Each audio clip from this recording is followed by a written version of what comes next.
Good morning, everybody. We have another week of SEC football to talk about because we had more than just an SEC championship game this last weekend. We'll touch on that later. But we're in the thick of one of the most intriguing coaching searches we've seen in a while in the SEC. It's complicated. It seems like it's moving 100 miles an hour, and we're going to get to the bottom of it as best as we can with two of the best reporters in the SEC and two guys that, frankly, in my humble opinion, have been on top of this story like nobody else in the country, and that would be John Talty over on my right here and Matt Zenitz on the bottom of your screen. Guys, first of all, let me just give you a digital pat on the back for the work that you've been doing on this story. It is, I mean, it's been a while since I've been involved in coverage of a coaching search because I'm here in the state of Alabama, but this is one of the wildest that I've ever observed, even, and you guys are really keeping up beat for beat, and you're not throwing trash out there. When John Talty and Matt Zenitz give you a scoop, it's nutritious. It's got good information in it. So congrats to both of you on how you've handled it so far. Thank you for gassing us up. We need that. I'm your hype man over here. So let's get into it. Yeah, let's get into it a little bit here. It's been a busy 48 hours in particular, and I think if you're somebody who maybe hasn't been tuned in the last couple of days, a lot has passed you by. Can you start us off by giving us kind of a brief a brief listing of some of the names that have sort of passed through this coaching search and maybe where things stand right now? Yeah, I mean, it has been a busy 48 hours. I also think, and we can get into this later, but we've also hit into kind of peak spin zone time in which, everyone involved in this search is spinning things different ways. And so there's going to be a lot of different stories coming out of every different experience. But I would say, really dating back to Sunday on, you had Steve Sarkisian expected to interview for the Alabama job, for the Auburn job. That ultimately doesn't happen. You have Billy Napier, quickly kind of emerging as the top candidate on Monday morning. He'd always been kind of a secondary candidate behind Kevin Steele, who people really liked. People thought that he might be the guy. Ultimately, that doesn't happen, and he pulls himself out of consideration. At that point, attention turns to UAB head coach Bill Clark. You get a couple hours worth of people talking about Clark as possibly the next head coach. That ultimately for most likely ends Monday night. No kind of conclusion there for Bill Clark being the next head coach. They're moving different directions. So now we're Tuesday morning, and things are kind of spinning up again. You're now seeing Clemson defensive coordinator Brett Venables' name get mentioned. Matt and I reported yesterday that Venables had talked to Auburn on Monday. The feeling was that Venables would likely stay at Clemson. He's been there a long time now under Dabo Swinney. He's making a lot of money, $2.4 million a year. And maybe most importantly, two of his sons currently play in Clemson. And so it seems like maybe in part just because there aren't that many candidates left that the attention has turned to Brent Venables at this point. But again, as we reported yesterday, the feeling after Auburn had talked to him on Monday was that he would likely stay at Clemson. So I want to turn to kind of the perception that's going on here regarding this search. I think there's a lot of, like you said, John, there's a lot of spin involved at this point in the process. I think one of the questions that people have who are looking at this, both from within the Auburn fan base and outside of it, is, we're talking about guys from Sun Belt and Conference USA programs. We're talking about coordinators from Power 5 programs who you would think this would be a vertical move for any of those guys. We're not talking about a situation here where Auburn's swinging big at Power 5 head coaches and missing. These are guys for whom this would very clearly be a move up the ladder, not ending up taking the job. And there's plenty of debate over whose decision that is. But Matt, can you kind of help us clear up maybe why some of these candidates are not working out? What's the feeling right now in terms of why they have not been able to lock in on anybody yet?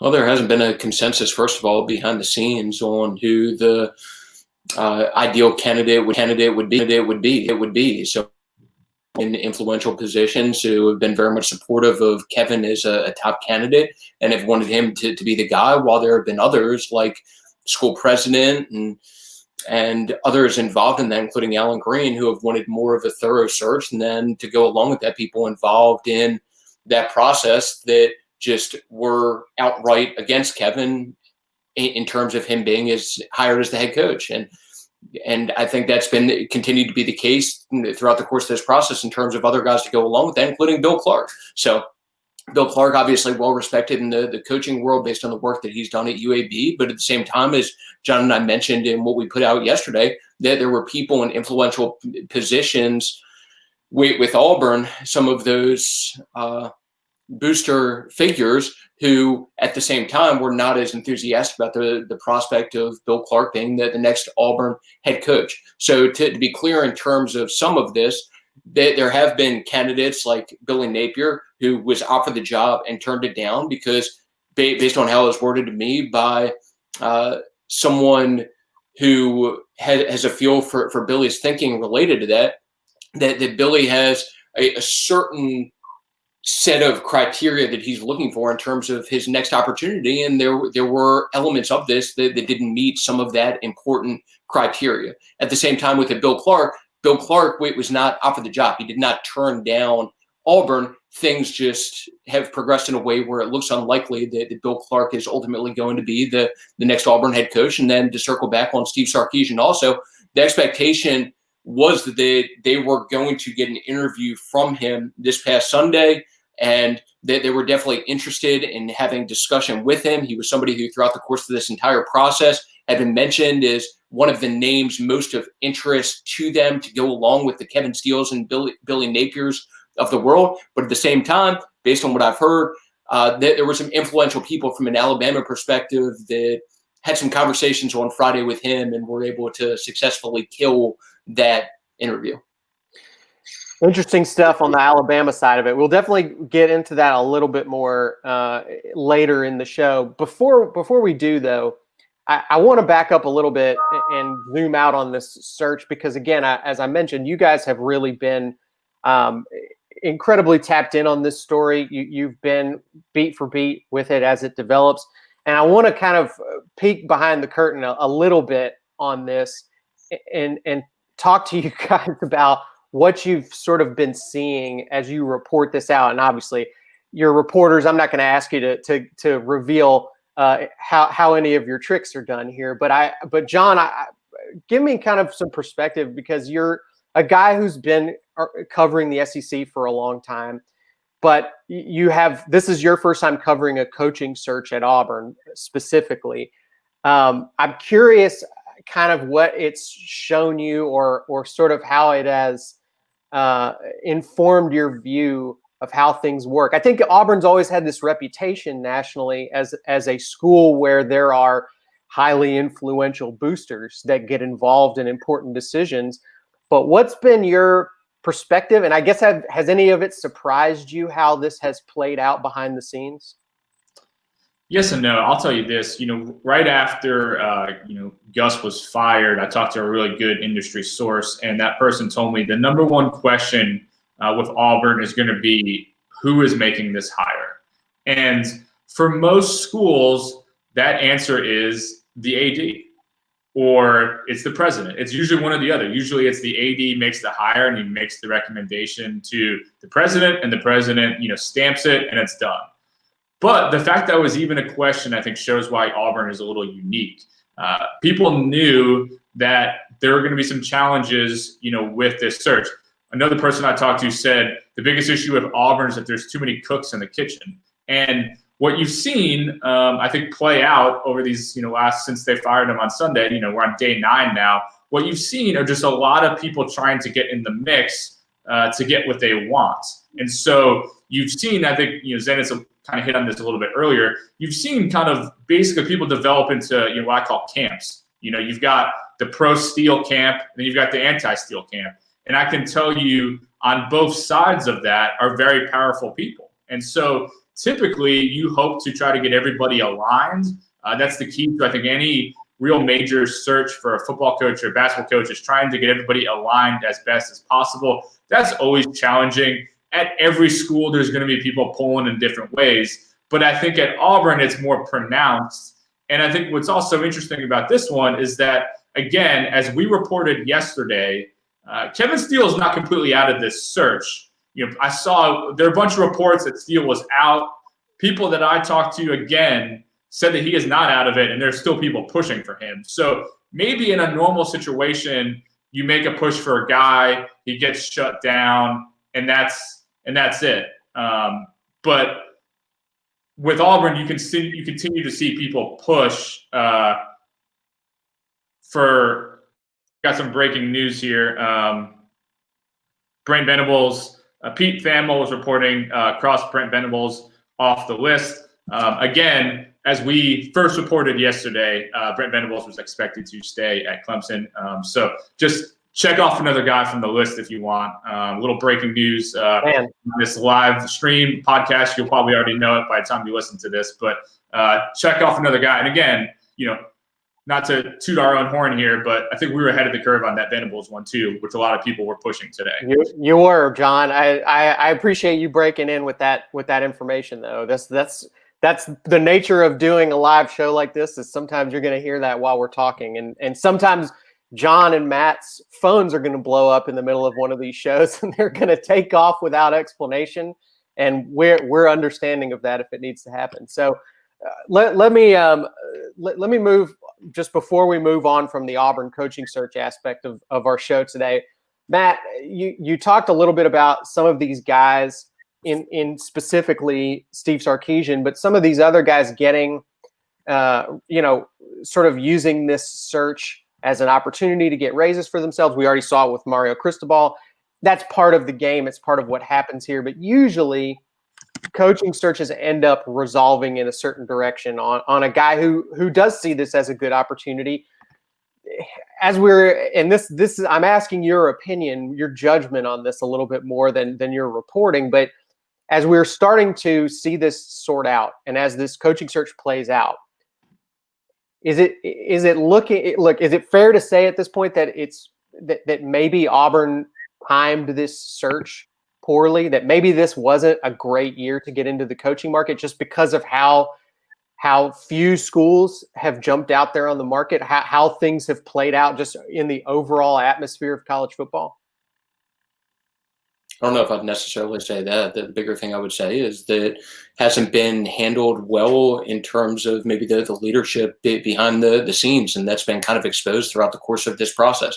And at this point, I think it's fair to say, and I'm sure John's gotten this on his end also, this is very much the talk of the college football coaching world at this point, and not for the right reasons. Auburn is being talked about in a way that they probably would prefer to not be talked about in terms of people within the industry and within this college football coaching world. And one particular text I got last night from an SEC coach probably sums it up best, that after the latest development with Bill Clark, and after it started to become clear that it was unlikely that he was going to end up at Auburn, sent me a text that, and I'll give you the censored version, quote unquote, what the hell? And once again, that's the censored version of what the text actually was.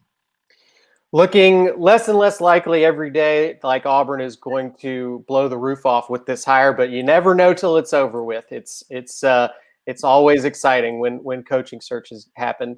Let's go ahead, John. Can you make one point here? Yeah, absolutely. So here, this is something that Zenitz has heard me say, but I'll just tell you something that I find interesting now that we're on day 9. I talked to a very good source. I think it was Monday, maybe either Sunday night or Monday morning. And this person said what's going to end up happening if we don't make a hire soon is that we're going to get stretched through this thing.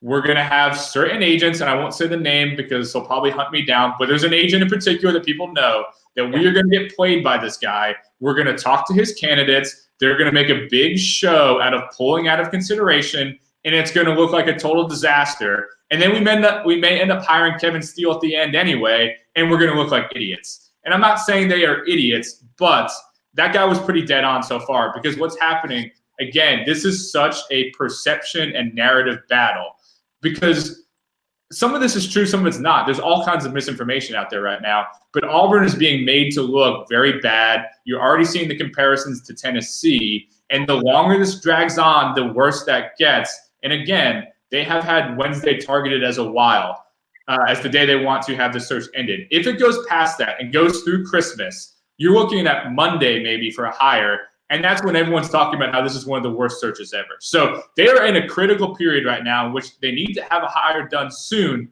but this is also upwards of a 10 to 15, maybe $20 million commitment, and you don't want to rush that. So the pressure is really, really cranking up. And like Zenitz said, a lot of people are talking about this search right now, and they're not talking about it in positive ways.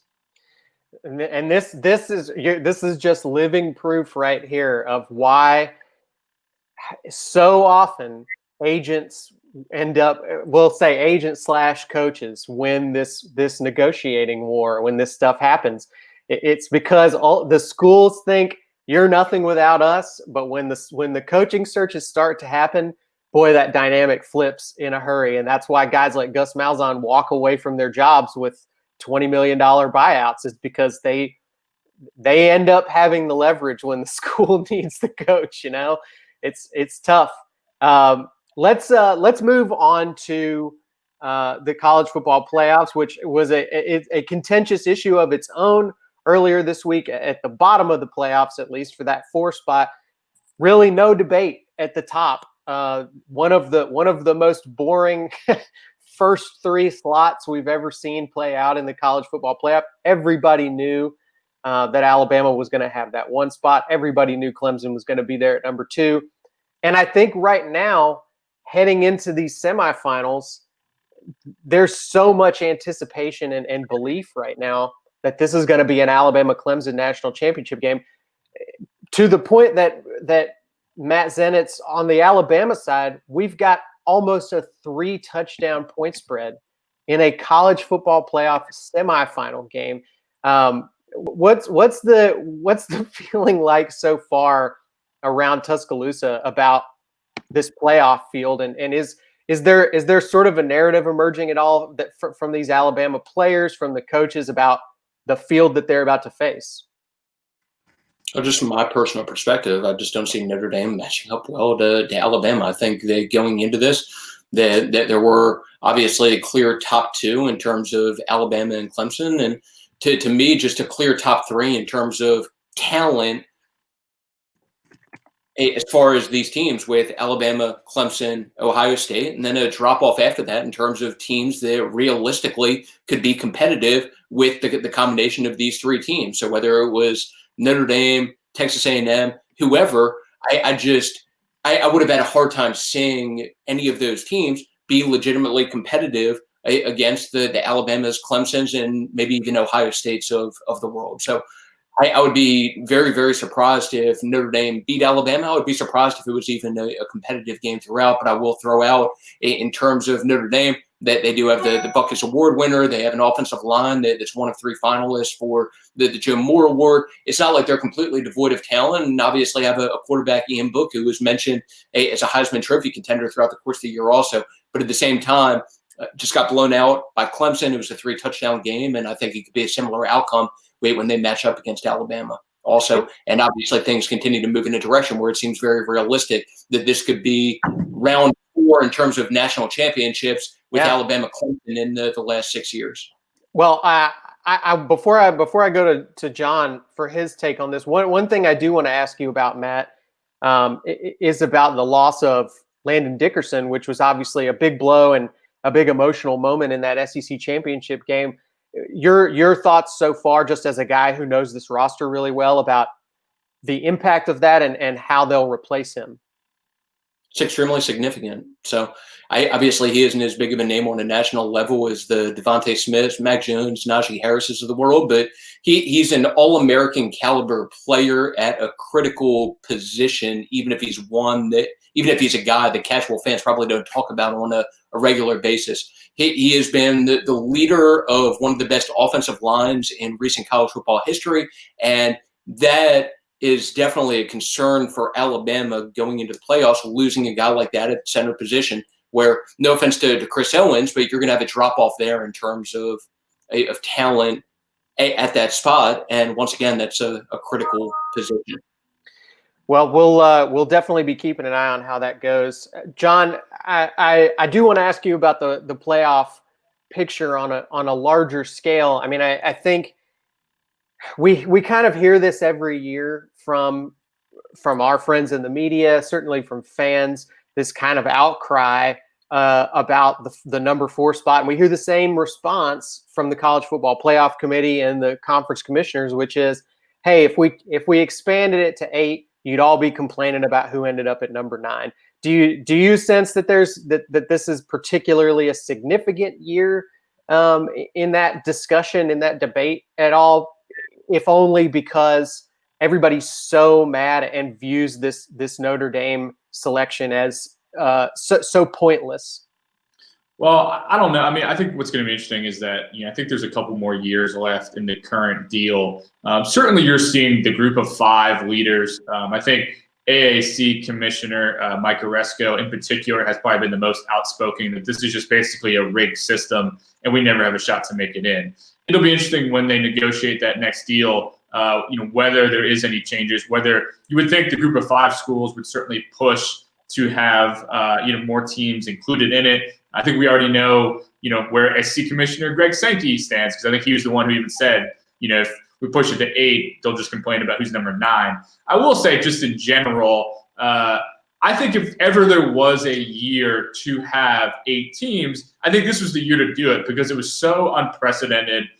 You had, again, uneven schedule, some teams playing 6 games, some teams playing 11. It would have been fun to have a situation in which you did have 8 teams, so you could have included a Texas A&M. You could have included maybe a Cincinnati or a Coastal Carolina, or one of those other teams, and really get to see more teams play and see who really is the best team beyond just the look test that we saw to determine everything this year. But again, I think it's ultimately going to come down to what the power conferences want, because that's who runs the show. And you've seen people like Sankey and others kind of come out and say, we like the system currently. So I think there's been a lot of media speculation that eventually one day it'll end up as 8. And ultimately, if there's so much money involved that it makes it worthwhile to go to 8, then maybe that will happen. But I think as of right now, some of the key players involved don't want that to happen. And usually they get what they want. Yeah, it's definitely not a situation where I think like there's a ton of motivation from the guys in charge to change how things work, because they get what they want out of it for the most part. Like you said, I feel like if this is ever going to change, it's going to have to come from multiple power conferences pushing for change.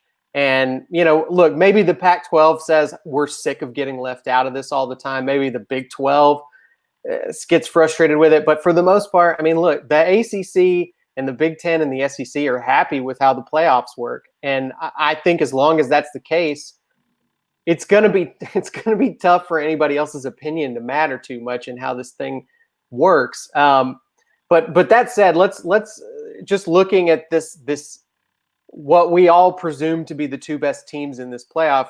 Matt, as you said, it would be the 4th time that we've seen Alabama and Clemson in a national championship game facing off against each other.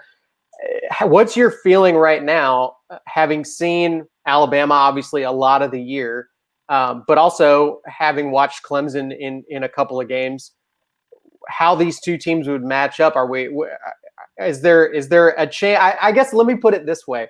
I think a lot of Alabama fans will be worried that this is going to be the same story that they saw in San Jose a couple of years ago. Is there reason to believe that the matchup will be different?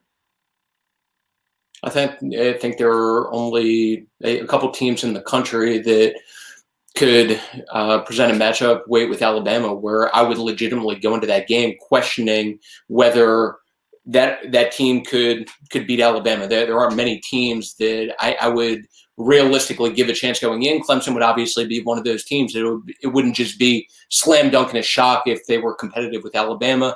And Clemson, as seems to be the case every year, has continued to get better throughout the course of the season. Obviously, had a great performance against Notre Dame in the ACC championship game. And one of the big things they have working in their favor, they have arguably the best quarterback, arguably the best overall player in college football, in Trevor Lawrence, who's a generational type player at most important position on the field. And it will be a very interesting matchup when that does happen in terms of latest round of Alabama Clemson in a national championship game.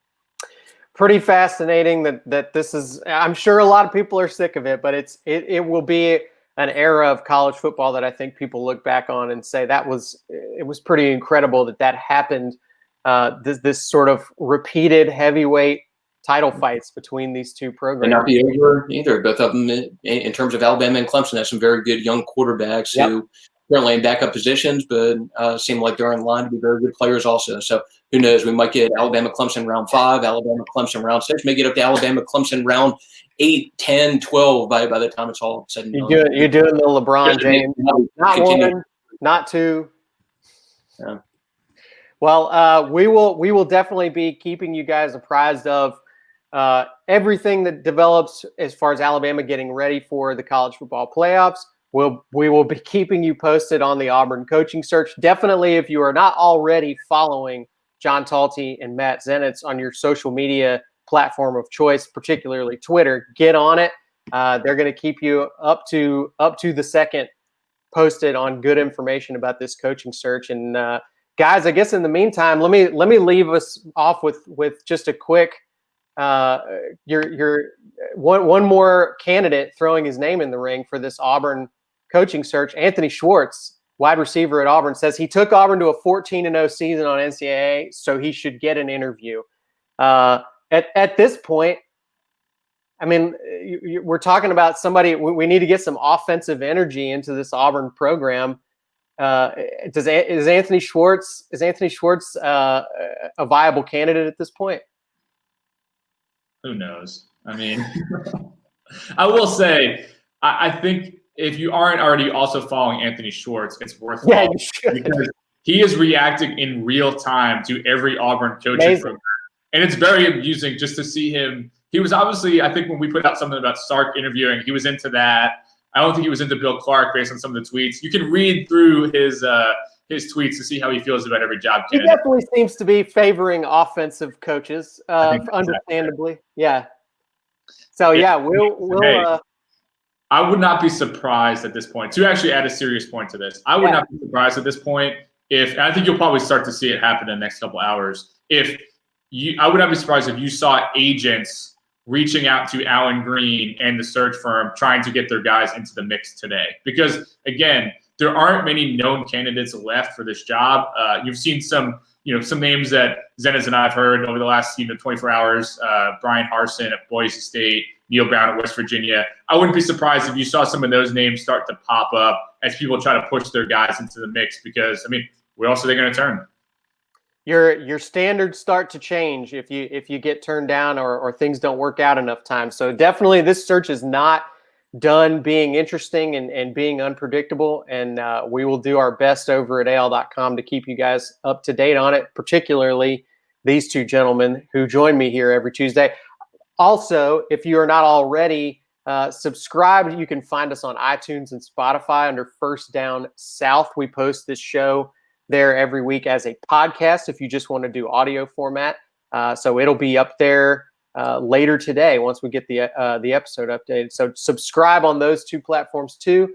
And thanks everybody for joining us. Thanks John and Matt. And I hope you guys have a great holiday season with your family later this week.